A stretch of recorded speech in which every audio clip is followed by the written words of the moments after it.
컴퍼니가 뭐예요?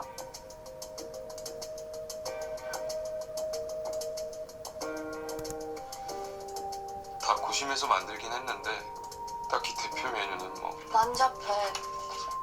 뭘 시켜야 될지 모르겠어.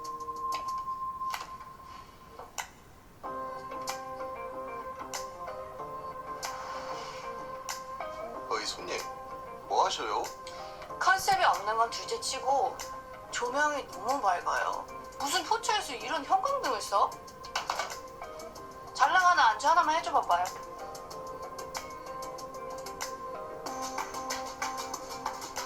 닭독심 나왔습니다.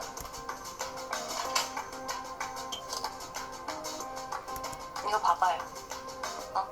맛없게 찍히잖아. 특색도 없고 뭐 예쁘지도 않고 집 앞에 있어도 먹을까 말까 하는데 누가 이태원까지 와서 이런 음식 먹고 싶겠어요?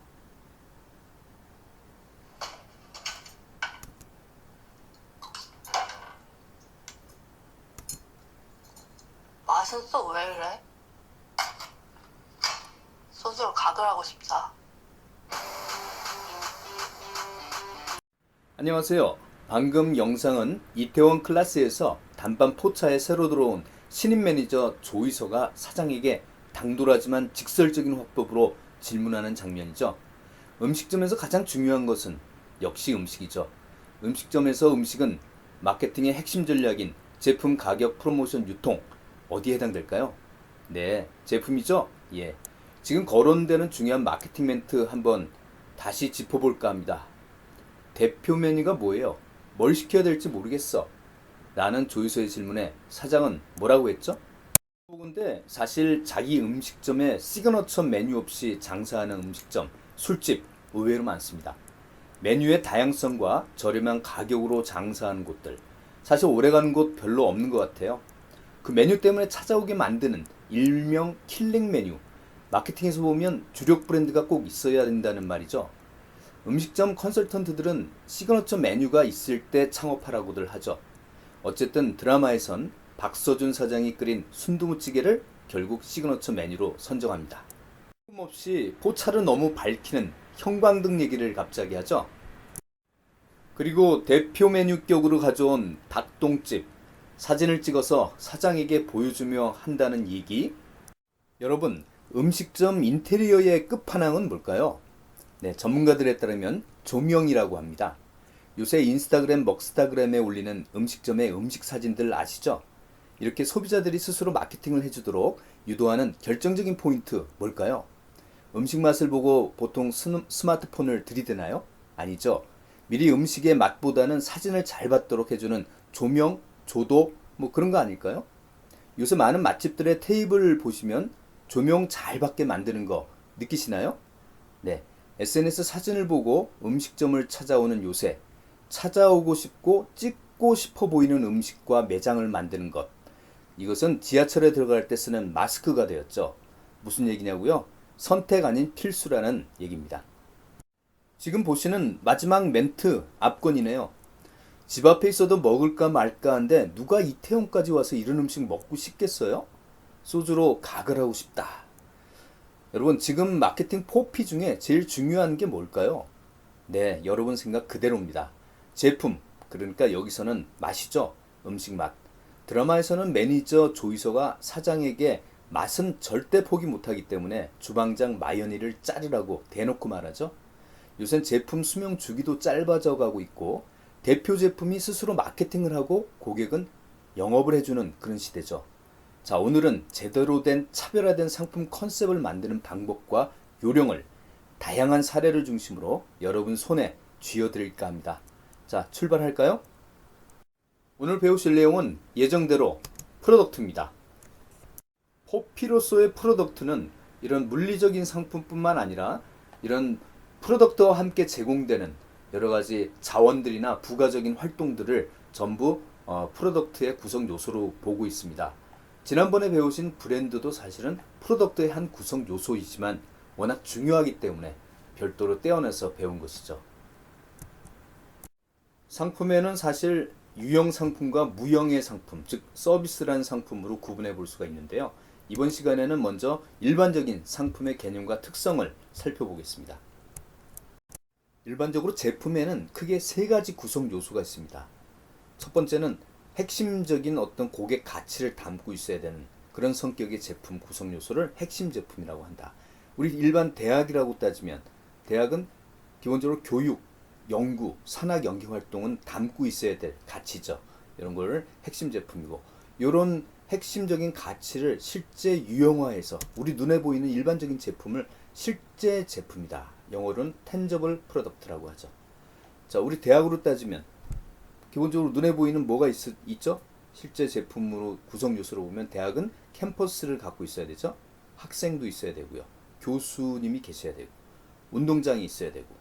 근데 이게 이제 사이버 대학으로 보면 캠퍼스와 운동장은 없어도 되겠네요. 그죠? 자, 이런 텐저블 프로덕트, 실제 제품 이외에 추가로 뭔가 끼워서 부가적인 서비스를 끼우는 그런 서비스 요소를 이제 확장된 제품이다. 오그멘티드, 확장된 프로덕트다. 이렇게 됩니다. 대학으로 보면 뭐가 있을까요? 요새 시점으로 보면 대학을 하나의 상품으로 보면 이제는 비대면 교육 또는 학교 방역 활동 뭐 이런 것들도 확장된 제품 요소로 봐야 되겠네요. 자, 그래서 핵심적인 내용은 뭐냐? 요새 차별화가 중요하다 그러죠? 경쟁사와 차별화된 뭔가가 더 있어야 되는 건데, 자, 그런 차별화가 이 세 가지 요소 중에 어떤 제품 요소와 가장 관련이 깊겠습니까? 예, 그렇죠. 확장 제품과 관련이 있습니다. 이게 제일 중요할 수도 있고요. 또 뭐 핵심적인 코어 프로덕트도 중요할 수도 있겠죠. 이러한 제품의 개념은 시간의 경과에 따라 그리고 지역에 따라 상대적이라는 겁니다. 변할 수가 있다는 거죠. 자, 예를 들어서 우리나라 호텔에 대해서 우리나라 사람들은 과연 핵심이 뭐라고 생각할까? 핵심 제품 하면 뭘 꼽을까? 설문조사를 해봤더니 여러분 보통 우리 상식적으로는 호텔 하면 기본적으로 꼭 핵심적인 서비스가 뭡니까? 예, 숙박이죠. 숙박. 얼마나 편하게 잠잘 수 있느냐. 그러나 설문조사 결과는 뜻밖의 조식이었습니다. 아침 식사. 얼마나 조식 뷔페를 느긋하게 즐기는 그 순간이 바로 호텔에 있다는 걸 느끼는, 실감하는 때라고 하네요.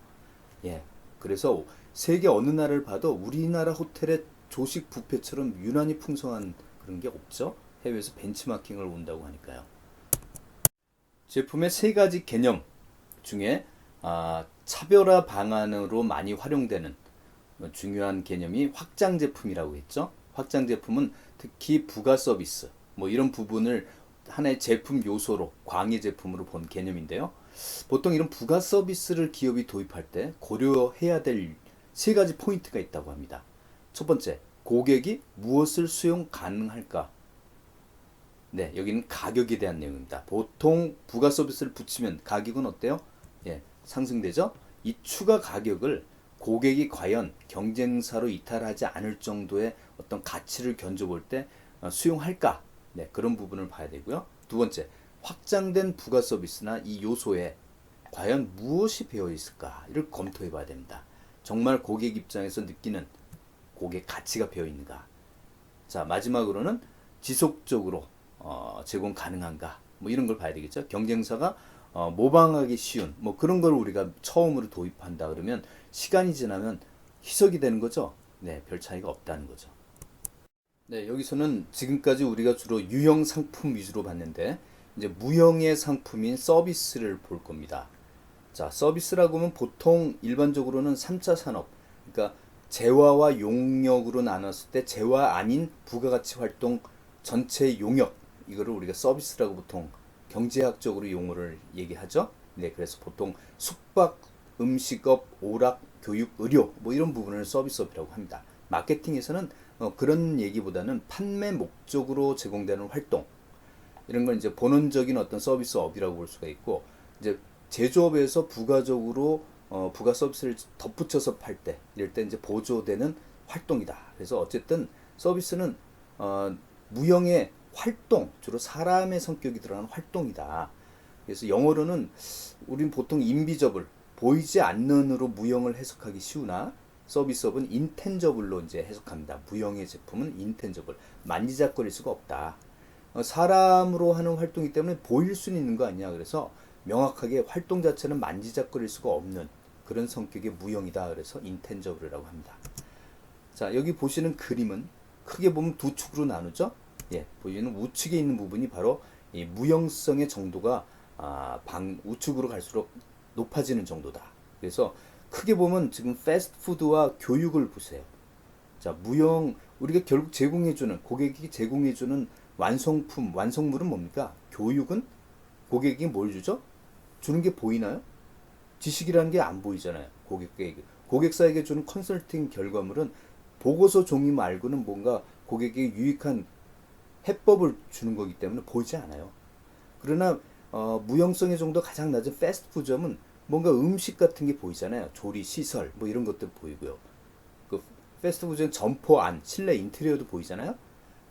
그러나 결국은 여기서 패스트푸드점이 제공해 주는 거는 음식이 아니고 음식은 먹을 수 있는 환경, 안락한 또는 그런 분위기 뭐 이런 걸 제공해 준다. 그래서 우리가 서비스 업종, 서비스 제품이라고 하잖아요.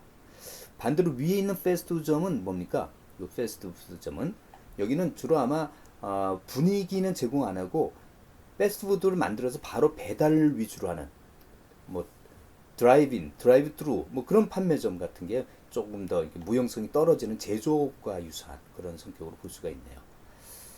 이해되시나요? 네. 앞으로 갈수록 제조업에 비해서 서비스업에 종사하는 사람 그리고 서비스업의 어떤 다양한 진화, 중요성들을 많이 얘기합니다. 무엇보다도 이제 신종 서비스업이 등장한다. 그래서 코로나19 이후에 아마 앞으로 어떤 나중에 확진자가 나오면 그 사람과 같이 특정 시설에 있었던 어떤 위치 정보를 통해서 그런 사람들에게 자동적으로 문자 알림을 실시간으로 제공하는 뭐 그런 앱 같은 게 이제 나올 겁니다. 그리고 기존 서비스 업체는 이제 그 서비스 자체가 고급화되고 전문화되는 그런 추세를 보일 거고, 이제 제조업체는 어떻게 할 거냐? 우선은 기존에 안 하던 그런 무형의 부가 서비스들을 이제 더 붙이는 그런 이제 활동 차원에서 증가를 하고, 더 나아가서는 이제는 매출 비중이나 사업 규모 자체가 물건을 제조하는 것보다는 서비스하는 쪽의 비중을 늘리는 서비스 기업화 될 것이다. 이런 얘기까지 나오고 있습니다. 여러분이 지금 자동차 만드는 제조회사로서 알고 있는 현대자동차도 이 전기구동 모델로 고객들에게 여러 차를 바꿔가면서 탈 수 있는 이런 전기구동 모델 서비스로 또 제공하고 여러 가지 다양한 서비스를 앞으로 보여줄 예정입니다. 자, 점점 중요해진 이 서비스업의 전략을 우리가 알기 위해서는 먼저 특징을 알아야 됩니다. 첫째, 무형성. 아니 교수님, 그 독수리 요새 에버랜드에 있는 그 놀이시설을 타면 거기 응대하는 직원이나 그 시설이 보이는데 왜 무형이라고 하죠? 네, 우리가 결국 입장료를 내고 얻는 것은 독수리 요새라는 놀이시설과 종업원이 아니죠. 무엇을 얻는 겁니까? 네, 스릴과 쾌감, 뭐 그런 걸 얻는 거죠. 이런 경우에 이제 무형의 그런 쾌감을 얻기 위해서 하는 건데, 문제는 뭐냐면 가격을 책정하기도 어려울 뿐더러 소비자가 그 가격을 가성비로 따질 때 안 보이기 때문에 이게 적정한지 판단하기도 어렵습니다. 물론 구입 전에 상품을 확인한다는 거 그것도 불가능하고요. 그래서 보통 우리가 하는 것은 소비자 입장에서는 다른 사람의 평가를 확인하거나 아니면 구입하는 사람이 서비스 받으면서 주관적 기대에 의존할 수밖에 없다. 자, 이럴 때 중요한 게 뭘까요? 무형성은 유형화시켜라, 이런 전략입니다. 자, 눈에 보이지 않는 서비스업은 다 유형화된 어떤 단서들을 갖고 자기네들의 그 가격의 정당성을 인정받으려고 합니다. 여러분 병원에 가시면 딱 우선 눈에 잘 뜨이는 곳에 보이는 일반적인 뭐가 있죠? 네, 그 의사의 졸업 증명서가 있습니다. 어느 대학 출신이냐, 그리고 한국을 대표해서 어느 나라에 난민 치료로 갔다는 그 봉사활동 사진, 뭐 이런 것들이 유용화된 단서입니다. 자꾸 유용화시켜야 됩니다. 그래서 병원, 강남에 있는 성형외과 굉장히 내부 인테리어 강화시켜 놓잖아요. 돈 들여서. 그런 이유가 뭔가 사람들 알고 가격에 대한 민감성을 낮추는 거예요. 비싸다, 여기는 비싼 곳이야. 왜냐면 치료 결과가 굉장히 좋다고 평가가 난 거니까 이 인테리어로 판단을 해라, 뭐 그런 얘기는 다름없어요. 두 번째, 비분리성입니다. 자, 이거 보통 제조업에서는 생산 공장 라인에서 고객이 들어가서 볼 수는 없죠. 그죠? 그러나 이 서비스업에서는 보통 종업원과 이 고객이 서로 마주 보면서 서비스가 생산되는 과정을 상호작용으로 볼 수가 있어요. 그리고 고객이 이를테면 공장 아니죠. 이 서비스 매장 안에서 직접 요청해서 서비스를 조정받을 수도 있는 그런 특성이 있습니다. 결국 생산과 소비를 분리를 할 수가 없다. 동시에 발생됐다가 동시에 소비되는 거예요. 그죠? 여러분이 미용실에 헤어 디자이너가 작정하고 쌍둥이를 커팅한다고 해도 완전 같을 수가 없어요. 왜? 공급자도 사람이고 소비자도 사람이기 때문에 사람과 사람 사이의 불확실성, 상호작용에 의해서 완전히 같을 수는 없다. 자, 이때 중요한 전략은 뭐냐? 인적 자원이 중요하다. 자, 이 사람이 거의 고객과 동시에 생산과 소비를 동시에 공존하는 거기 때문에 여기에 종사하는 인적 자원, 종업원의 교육이나 채용이 매우 중요하다. 그런 얘기를 할 수가 있고요. 그 다음에 이질성이라는 특성이 있습니다. 서비스는 사람과 사람이 만나서 주고받는 가운데 발생이 되기 때문에 서비스의 표준화가 굉장히 어렵다. 물론 이제 시간적으로 이렇게 굉장히 패스트푸드점 이런데 빠른 시간 내에 고객을 소화시켜 줘야 되는 그런 데는 표준화가 중요하겠죠. 그러나 인적 서비스가 중요한 또 다른 서비스 업종 그런 데는 개별 고객별로 달리 맞춤화를 시켜주는 게 더 중요합니다. 자, 마지막으로 이제 소멸성을 보겠습니다. 소멸성. 서비스는 한번 시간이 지나면 재고가 남을 수 없다. 호텔의 빈방, 주말에 남아있는 빈방, 어제 남아있는 비행기 좌석은 그 다음 시간, 그 다음 날에 다시 팔 수가 없다. 방은, 비행기는 좌석은 남아있지만 그것은 재고가 아니고 그 다음 날에 새로운 상품의 어떤 서비스예요. 자, 그래서 이때 중요한 것은 성수기 때 고객이 몰린다. 그러면 수요 공급의 균형을 이루어주기 위해서 우리 보통 예약이라는 시스템을 가동하죠. 예약을 해서 한정되게 고객이 몰렸을 때 문제가 발생되지 않게 하고 또 남아있는 고객을 비수기 쪽으로 유도하는 그런 전략으로 비수기 때는 가격을 인하하는 전략 뭐 이런 걸 통해서 이제 이런 네 가지 서비스업의 특성에서 네 가지 전략들이 나온다. 보통 서비스업에서 고객 만족을 시키기 위해서는 10가지 요소가 필요하다고 합니다. 여러분 이 중에 빨간색과 파란색으로 지금 구분해 놨는데 여러분이 서비스 업체 입장이라면 어떤 부분이 더 까다로운 고객 만족 요소라고 볼 수가 있나요? 네, 빨간색은 웬만한 서비스 업체에서는 기본적으로 다 충족시켜주는 요소. 소비자들도 당연히 이런 건 해줘야 된다라고 생각되는 기본적인 속성입니다. 파란 색깔은 대체로 좀 난이도가 어려운 고객 만족을 시키기 어려운 그런 요소들이죠. 자, 그래서 여기서 빨간색은 보통 기본 속성이라 그래요. 고객을 만족시키기 위해서 기본적으로 갖춰줘야 될 속성. 일반적으로 다 업체별로 하기 때문에. 자, 이런 것들은 아무리 잘해도 매우 만족으로 가기까지는 힘이 부족하다. 그래서 더 추가해야 될 것은 바로 이런 남이 안 하는 이런 부가 속성 같은 것들을 키워주면 고객의 매우 만족도를 높이는 힘으로 작용한다. 이렇게 볼 수가 있습니다.